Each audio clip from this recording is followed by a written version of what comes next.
Has hard work kept you from achieving the success you desire? That question may seem counterintuitive to what you have learned and believed, but hard work doesn't always equate to success. Whether you're in the corporate boardroom or on the athletic field, your thoughts and self image are either helping you or holding you back. Today, I am joined by Heather Sumlin. Heather is one of my coaches who has tremendously helped me in my life and career, and I am excited to share our conversation as Heather shares her best tips to help you crush your next interview or whatever you're facing with more confidence and greater certainty. Let's get started.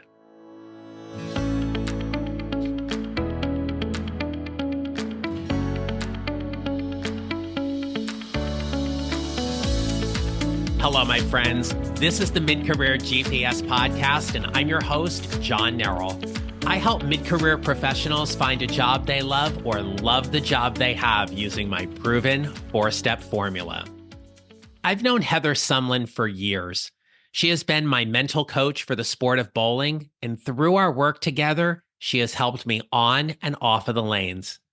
Specializing in self-image training, goal setting, interview preparation, as well as subjectively graded competitive outlets for clients competing in a variety of sports and industries, Heather helps her clients unlock their greatest potential, and her clients have won world championships, national and state level competitions, and have received international awards and global recognition in their sport or industry.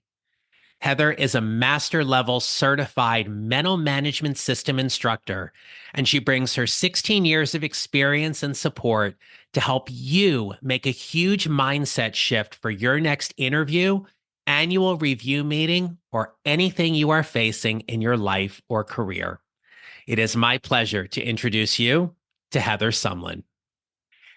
Hey there, Heather. Welcome to the podcast. I am so excited to talk to you today. I'm excited to be here. I'm so glad you asked me. Oh, I've been wanting to ask you for a while and to have an opportunity to sit down and talk with you. You have an amazing career story, and we're going to get to that. But in large part, your career story is heavily influenced by your dad. And your mom too, but your dad has some fame and notoriety that I'm not sure a lot of my listeners may know about. Would you please tell us about your dad? My father is an Olympic champion, and prior to becoming an Olympic champion, he was well, let's go back. Let's tell the story right. Okay. So when he was Sure. in sixth grade, he was in class and the teacher was talking about the Olympics and said, somebody in this class could be an Olympic champion someday. I wonder who would have the best chance. And the kid sitting next to my dad said, I don't know who'd have the best chance, but I know for sure who'd have the worst chance, and pointed out my father. He was slow, short, uncoordinated, the least likely kid to actually make it on an Olympic team. But he did make the Olympics because that day, that Olympic dream was born. And he started researching and learning and desiring to be an Olympian. And he found a sport that would take a slow, short, and uncoordinated person to the Olympics, and that's rifle shooting. He became very skilled. Hard work got him to the Olympics, but hard work kept him from winning. So he's at the Olympic Games 1972, his first time out, and he overtried in competition. He cared too much. He was technically capable of winning the gold medal because he and his teammate were training alongside each other, and his teammate was the current world champion. My father was capable of beating him in practice, and no one else on the planet could touch his scores. So the fact that my father had the capability was amazing. And he thought, wow, I'm going to win the Olympics, make my 11-year-old self happy like right away. And that didn't happen because he was overwhelmed by extra thoughts, added pressure that he put on himself. He just didn't have his mindset in the right spot. So we started interviewing Olympic champions to find out what they were doing differently about the mental game, created mental management based on that research, upgraded to it. And in 1974, he competed in the World Championships equipped with the mental management system he created, and he dominated that competition. He won 15 medals, 8 of them were gold, became the #1 ranked shooter in the world, And in 1976, he won the Olympics. And then in 1978, he repeated as world champion. So he became very, very consistent. He went from not winning anything to winning everything. And it was all because he changed the way that he was thinking. And so that started the company that he runs, Mental Management Systems, started in 1977, and he's been teaching people across the globe ever since.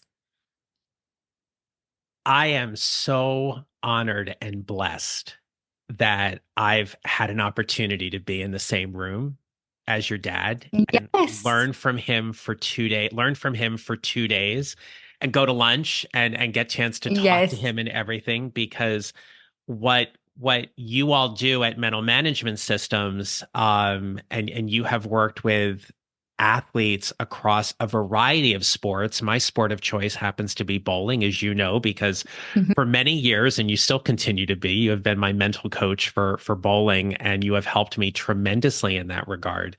Um, the whole thought and notion about quieting your mind and being able to play at your best is something that your dad truly mastered and yet Mhm. also has been able to share that with so many athletes around the globe.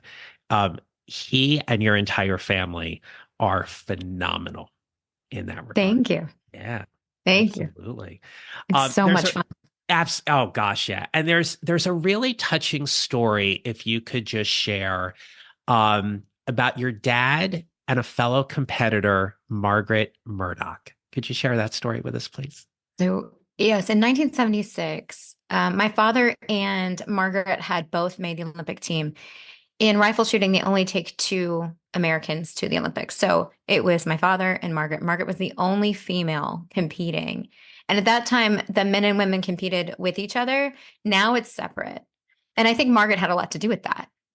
Hmm. She was at the beginning of the sport where you can tell there really aren't a lot of physical advantages one way or another, but she was capable, obviously, because they shot the same score at the Olympic Games. My father won the tiebreaker, which was the last 10 shots in kneeling position.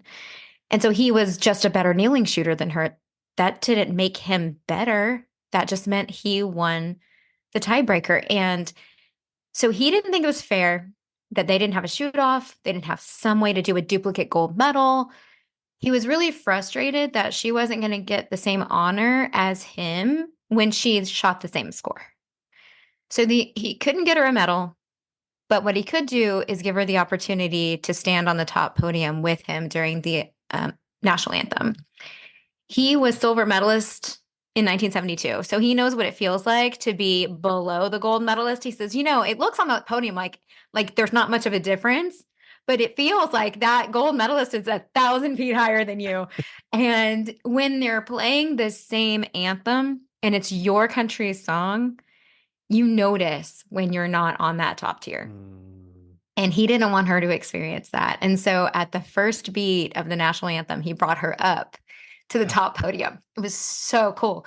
And it just shows that my dad wasn't focused on himself. He was focused on, I want her. I can't give her much, but I can give her this. And because this is not about me, this is about the fact that both of us shot the same score. And to this day, he will tell you he would like for her to have that gold medal. Mm. It speaks volumes to your dad's character and what Mhm. he stands for. And if anybody goes and searches Lanny Basham and you read the Wikipedia article Mhm. on him, Right. it's in that article. But to me, it is one of the most amazing stories in sport that so many people don't know about. Funny story too is that the media had caught wind that dad was going to do something. And so they all thought he was going to, deny the gold medal and like refuse it, which is crazy. Like he was never going to refuse the gold medal.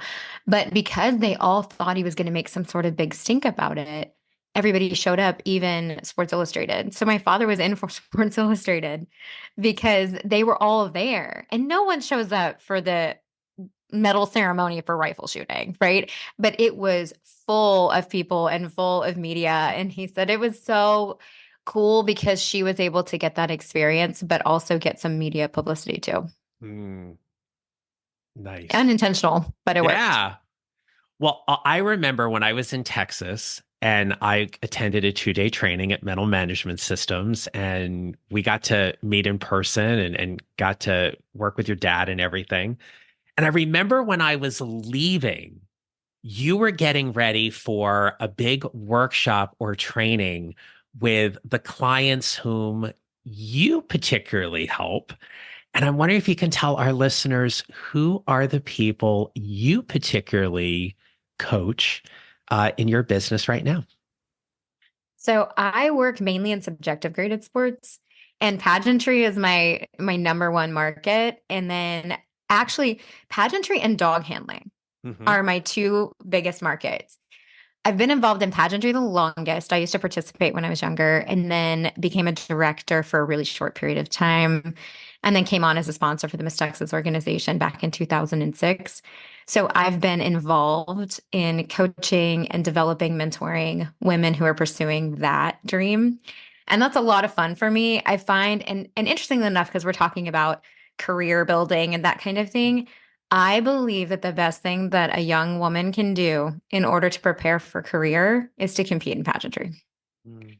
Because the skills that you learn, the networking skills, the communication skills, the interviewing skills, um, the discipline, the punctuality, like the things that are necessary to do well are all things that are necessary to do well in the corporate field. So I think it's a great preparation for those who are interested. Obviously, not everybody's going to be interested, but, if you're in high school, college, and you want to have a career, you might as well develop all those skills. And it's a great way to do it. And you can earn scholarship money in the same time. So They're win-win. incredible skills that absolutely reap the benefits for one's entire life. Heather, at the time of this recording, we are talking just a few days after the Miss America pageant, which you just got back from. Tell us how that went. It was really fun. I took my daughter. She's 19. She's a budding photographer. And so we had a lot of fun. And I had several clients competing. I work, as you know, I mean, I sponsored the Miss Texas organization, and both of their title holders did really well. Natalie Pavetta, who is Miss Texas Teen, placed third runner up to Miss America's Teen. And then Ellie Bro, who is Miss Texas, placed first runner up to Miss America. That's the best we've done since Shyla Phillips, who was one of my very first clients ever. She placed first runner up at Miss America in 2007. And so it is so fun to be able to be in the audience and watch girls reach their dreams and do their best. Every one of my clients performed up to their potential, which is the goal. We can't control results, but we can at least control ourselves. And that was the goal. So that's really cool too, to be able to watch people that you have trained and that you've gotten to know perform really well on a national stage. So fun. I want to highlight what you just said, which is we cannot control results, but we can control Mhm. ourselves. That's Yes. something in our work rang very, very true for my performance. But talk to us a little bit more about what it means to be completely detached from the outcome and focus solely on what you as an individual can control in your process. So I'm gonna tie it to the Miss America competition for a minute because it's the only sport I can think of it. I'm gonna call it a sport. Maybe some people disagree, but I'm gonna call it a sport. It is the Absolutely. Yeah. only sport that I can think of where your life changes when you win. Most other sports, you continue to go back and train and do it again, go back and train, do it again, but nothing really changes except maybe you get a higher level, maybe you get an award, maybe you win some money. But in pageantry, and especially Miss America, your life completely changes. You have a full-time position. The woman that won Miss America won $60,000 in scholarships, becomes Miss America for a year, travels the nation. It changes you. So the desire for it is very, very high, and everybody wants it. Or I say everybody, the majority of the girls that are there are going to want it.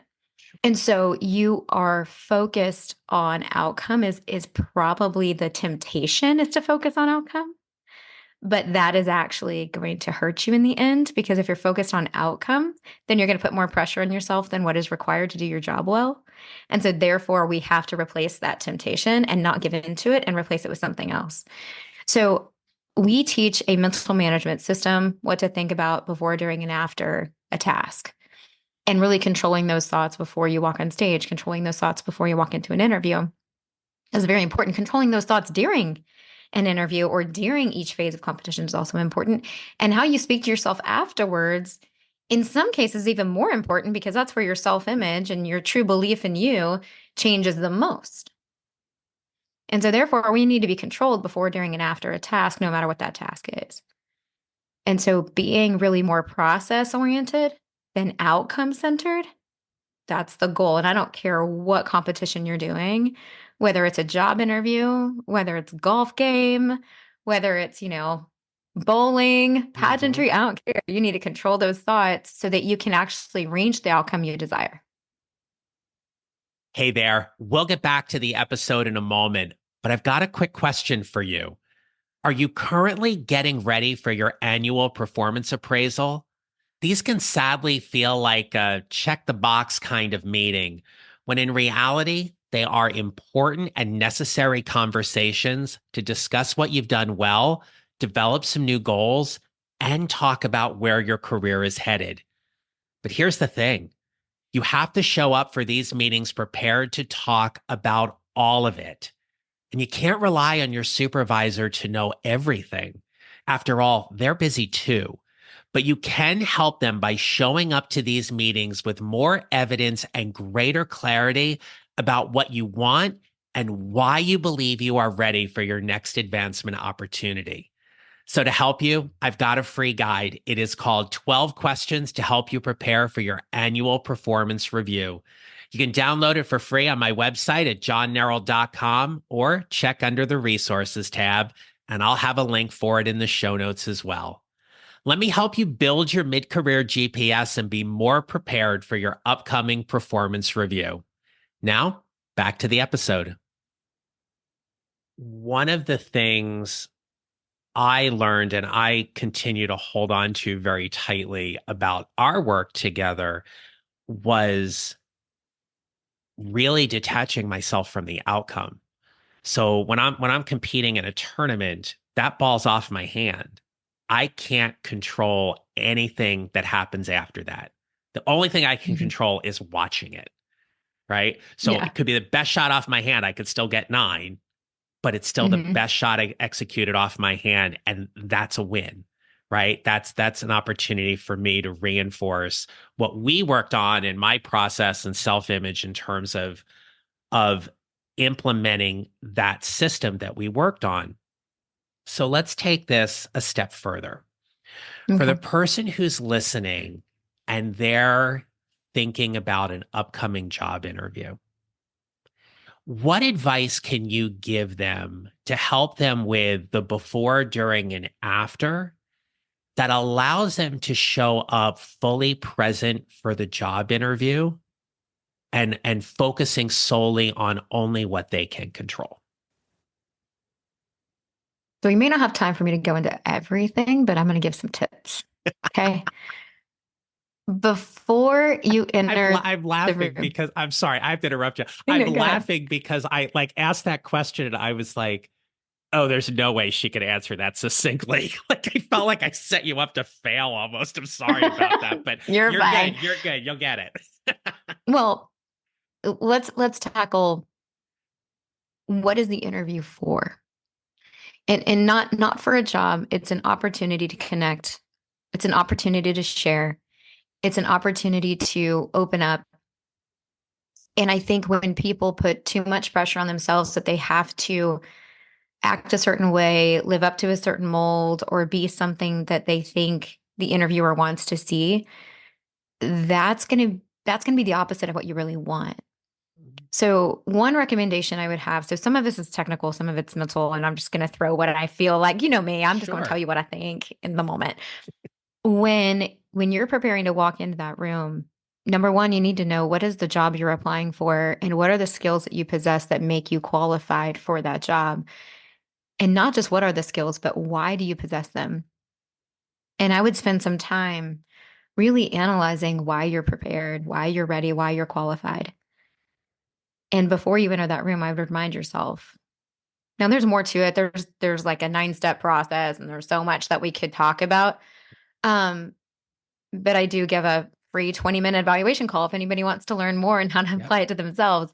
But the quick tip is you've got to control your nerves, you've got to control your thoughts, and you've got to walk in from a place of confidence and certainty that you belong in the room that you're entering and that you're qualified enough for the position and you're ready to share why. And I don't care whether it is an interview for a pageant, an interview for a corporate job, an interview for McDonald's. I don't care.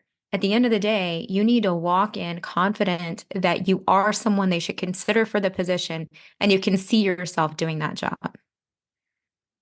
That's so helpful because when you talk about having that confidence and certainty, a lot of times, and I see this with the people I work with, is that they'll get to a first round interview and they'll almost dismiss it. Like, oh, I should Mhm. just get the first round in. I'm like, no, no, no, no. You got selected. There was hundreds of people that probably applied for this position. And in this first round, they want to talk to you.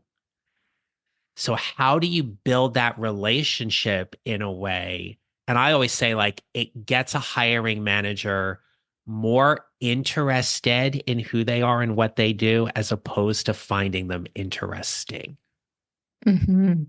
right? And so to have that kind of confidence and that certainty. But when you talk about calming nerves, and understandably, anybody that's going for a job interview, and I would offer probably 95% of them really, really want the job, or they're in that process going, yeah, this might work out kind of a thing.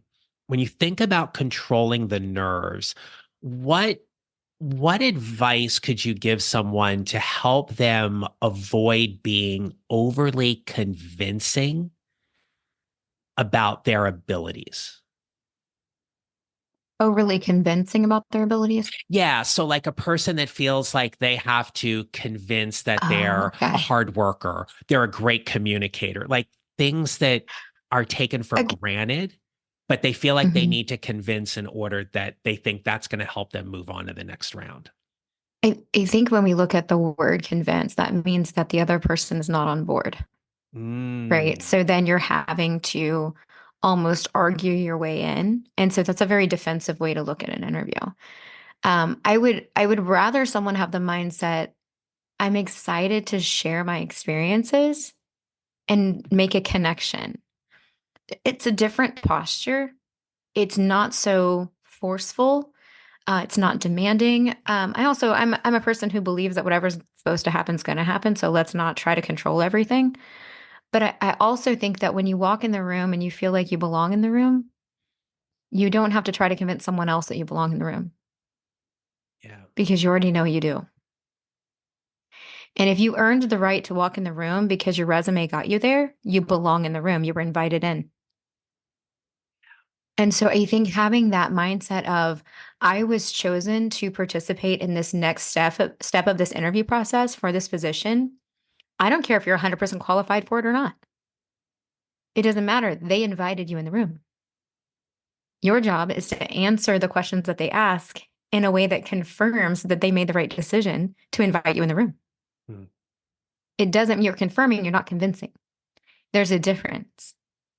And I think you have to stop trying so stinking hard Yes. and start trusting you belong in the room. Yeah, it's you get this because it's like one of the most powerful things we do as coaches. It's like, yeah, stop trying so daggone hard. Mhm. Like, just let it happen.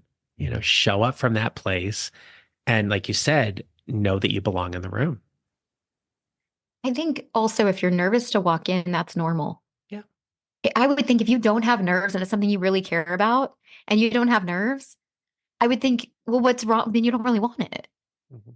So it's okay to be nervous. That's okay. What's not okay is for you to have a negative attitude about how you feel. Oh, wow. You just took me back because I remember when we first started working together and out on tour, we have the regional tour. We typically have an 8-game qualifying block. We either cut the field to the top third or the top 16, and on Sunday we go into finals. And so I remember during our work, you would ask me one time about where my nerves were. And I was like, well, I feel really comfortable bowling qualifying because I've done it so much. I just haven't gotten a Sunday a whole lot.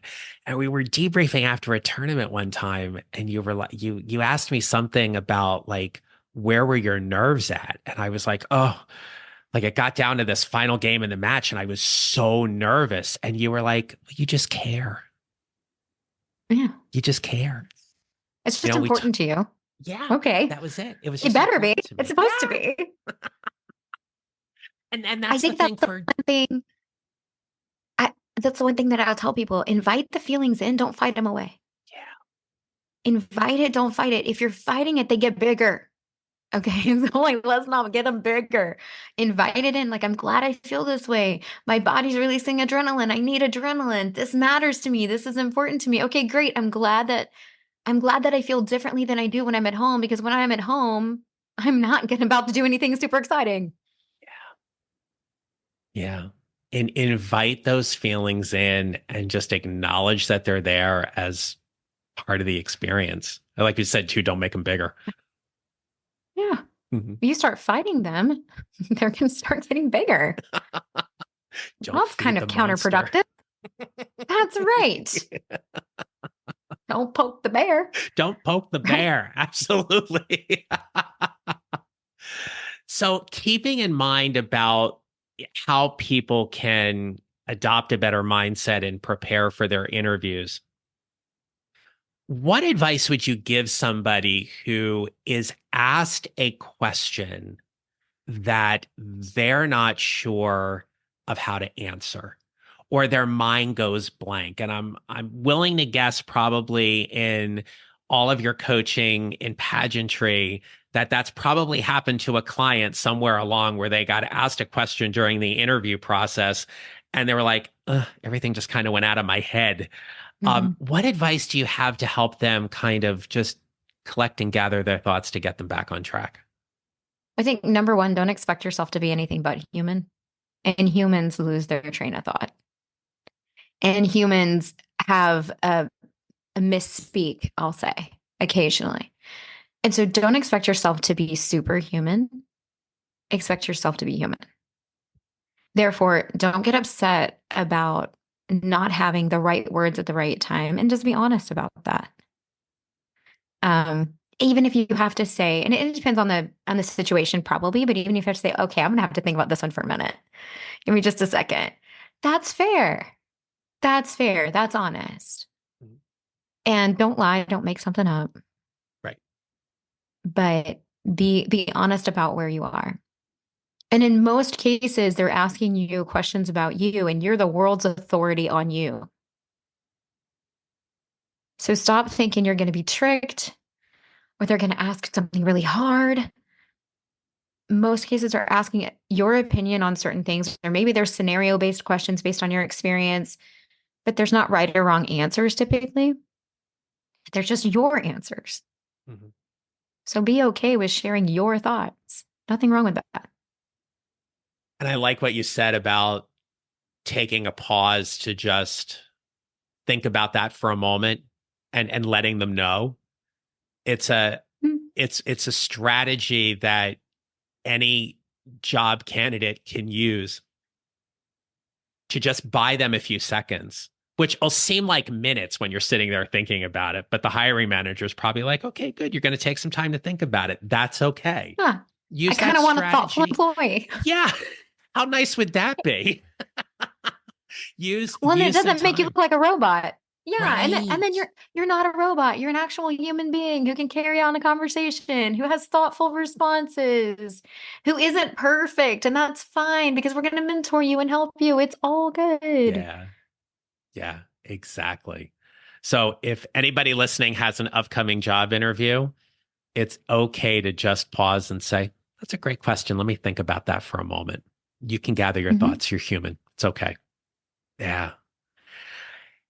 Heather, I, I could talk to you for hours I and know, we and it'd would, be so fun. it would be absolutely fun. But It'd be so fun. in the essence of time, we're going to start wrapping up here. So you've shared with us a lot of great tips and information about how anybody can just show up for a job interview or show up in their career.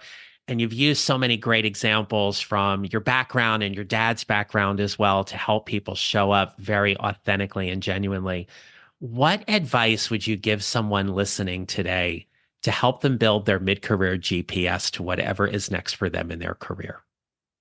One thing that we haven't talked about yet is the importance of self-image.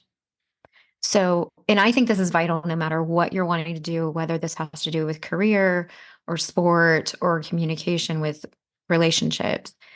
Your self image is more important than you might think. And your self image is built up or torn down based on imprints.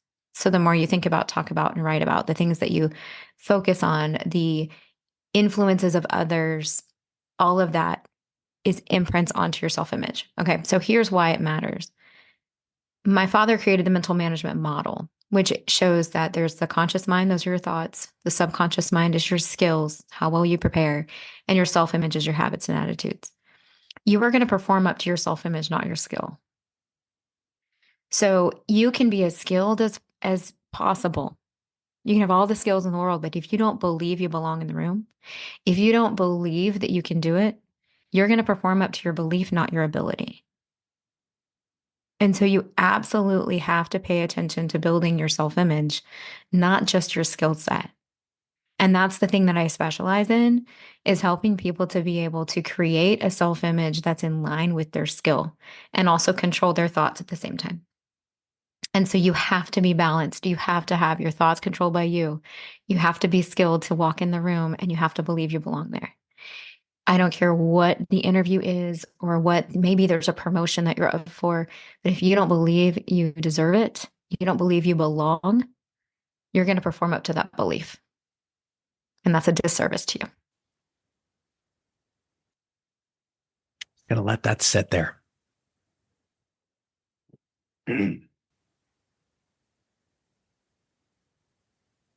That's a powerful, powerful message. And you talked earlier about belonging in the room, and it just ties into that so nicely that there's a reason why you're there and you're having that conversation. And having that self-image align and truly support and promote who you are and what you do. I know that was a huge part of our work together, and I can never thank you enough for it. So You're welcome. It's so fun too. Yeah, absolutely. All right, Heather, if people want to connect with you, learn more about you, work with you, I'm going to turn the mic over to you, my friend. Please share us all the good things.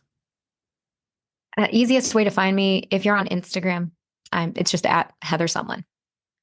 If you are on LinkedIn, you can look me up, Heather Sumlin. My website is Heather Sumlin. So yeah, I'm very easy to find. My company name is Sumlin Solutions. And then the podcast, I started a podcast recently called She Wins: Solutions and Stories for Women. My primary market, I've been working with mainly women. And so that's my primary market. Doesn't mean I can't help a man. It's just I connect really well with women. And so that's my primary market at the moment. So She Wins: Solutions and Stories for Women on YouTube or Spotify or Apple Podcast. And then I have a Patreon channel connected to that. So there's a membership channel and there's a women only section. I have a level for dog handlers and I have a level for pageantry. And I'm excited about that because I add exclusive content every single week to help people just be able to be more balanced when they compete in whatever it is that they're doing. And it's for all women. It doesn't matter if you're competing in anything. Let's face it, we're all competing for something. Even if it's attention. Like, we're competing for something. And our kids are too. So if you're a parent, your kids are competing. And I have some books and things like that on my website, webinars every now and again. So I'd love to connect.